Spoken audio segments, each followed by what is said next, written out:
তো good evening বন্ধুরা, আশা করি সবাই ভালো আছে। আমি ভালো আছি। আজকে একটু ছাদে এসেছিলাম, এমনি ভালো লাগছিল না। বাড়িতে অনেকগুলো লোকজন এসেছিল, পিসি ঠাকুমা। তো এখন আমি একটু ছাদে এসেছিলাম চুলটা শুকাতে। আমি এখন স্নান করি না, আমি করেছি 3:30 1:30 আর একটা ওই রকম টাইমে একটু স্নান করেছি। চুলের ভেতরটা একটু শোকায়নি, তার জন্য শোকাতে এসেছিলাম।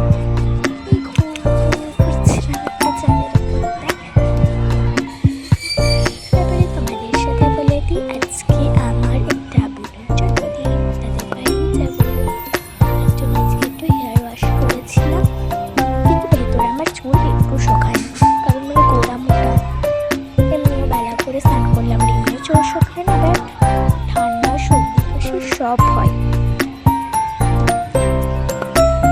তো এবার একটু দেখছিলাম চুলটা কেমন হয়েছে, সিল্কি শাইনি ফ্লাফি। তো আমার চুলটা ওয়াশ করে কেমন লাগছে অবশ্যই জানিও। টাটা।